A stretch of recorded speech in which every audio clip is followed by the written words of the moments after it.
The biggest push as it comes to employment in Canada and international students is having that open mind to go where the jobs are offered, not being focused on any one geographical area, but doing thorough research into the job market and pursuing the job, the location that offers you that job security that you're looking for.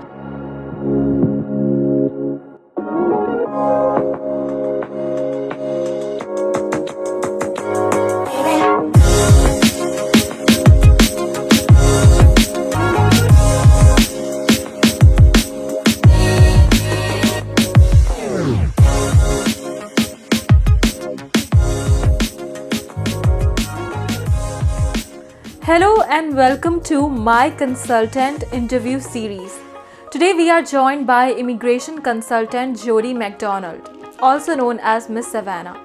She is the founder of Savannah Canadian Immigration. Jodi, I welcome you to My Consultant Interview Series. Thank you so much for having me, Tina. I am happy to be here. Canada welcomes massive number of international students every year. Last year, over 800,000 international students arrived in the country. So I want to know from you, what makes Canada so popular and why should one choose Canada to study? Tina, there are a variety of reasons for why Canada is attractive to international students. One of the top reasons, of course, is the relatively, and I say relative because, of course, there are obstacles that can come up, but there is a relatively simple process to transition from international student to permanent residency. Canada speaks to family reunification, so again, international students are able to come to Canada with their entire family. This is something that is unique to Canada. Oftentimes it's a little bit more challenging for entire families to go to other first world countries. There is also the affordability factor, not just in terms of price point, but also given the exchange rate for home currency dollars to Canadian dollars. It's that conversion sometimes means it's a little bit more affordable for persons to study in Canada. And of course, we're just now coming out of COVID, still in recovery mode, but new international students would have had that chance to see what took place during COVID in terms of the policies that came down that more looked into safeguarding the status of an international student within Canada, as opposed to having to leave Canada in the middle of a world crisis. So persons definitely would want to be looking to pack up to start their studies in a country that can afford that sort of security. How does your organization support international students? What services do you offer? So Savannah is a full-service Canadian immigration firm. We do everything for our international students, from the letter of acceptance all the way up to Canadian citizenship. We provide full immigration support. Many things have changed in the Canadian immigration system during the COVID-19 pandemic.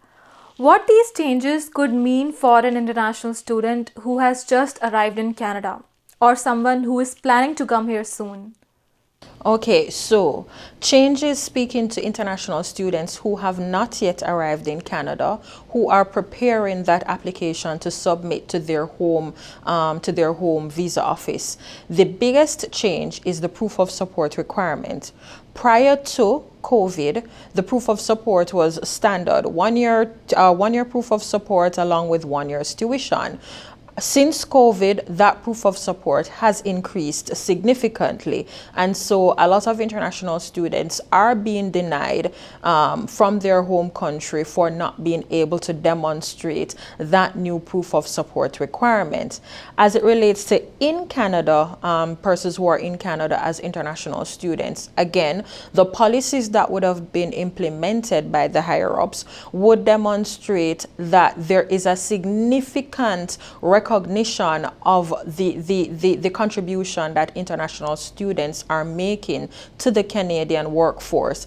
That is being evidenced with their ability now, at least until December 2023, to work full-time while they're pursuing their studies, as well as the TR to PR options that have been introduced that allow for them to pursue their permanent residency through non-traditional ways.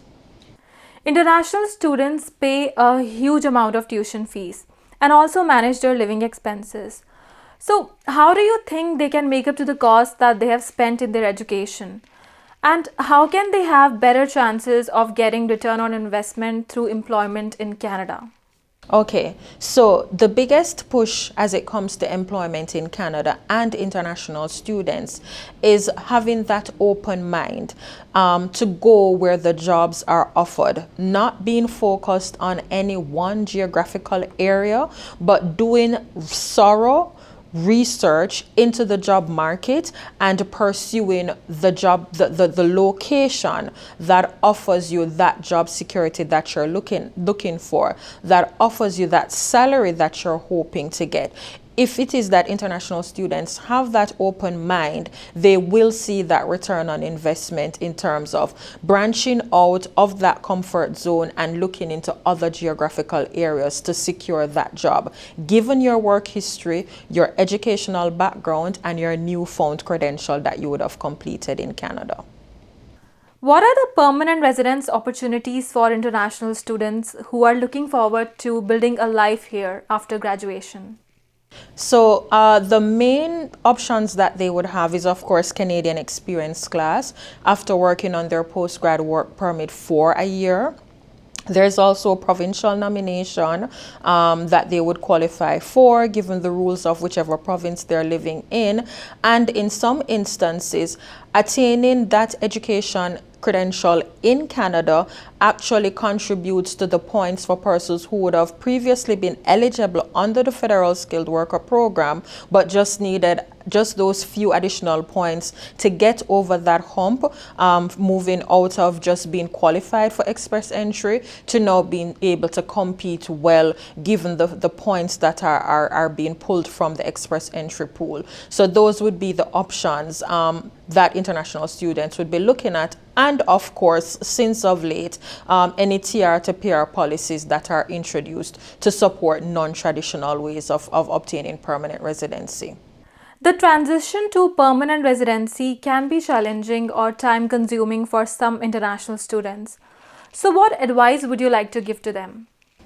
That's a funny question, Tina, because from that moment of being approved to study in Canada to getting that confirmation of permanent residency, that can take several years. And the several years means that can also include several roadblocks. The advice that I give to my students is to ensure that you have your roadmap. When you're getting on that plane to leave your home country, ensure that you know what it is that you're looking to achieve in terms of milestone to move to the next step of your journey, right? Throughout that process, different policies are introduced. As those policies are introduced, you are able to compare those policies to your roadmap. If it enhances your roadmap, great, you can go ahead and see where that takes you. If it doesn't enhance your roadmap, it's to breathe, let that be, and continue on your journey. Thank you so much, Jodi, for your time. I'm sure the guidance you have provided will be beneficial for international students. You're most welcome, Tina. Thank you for having me again. Thank you so much for joining us today. To watch more such interview episodes, please tune into My Consultant Interview Series every 2 weeks on Tuesday, only on My Consultant YouTube channel. I am Tina Batra and I'll see you soon.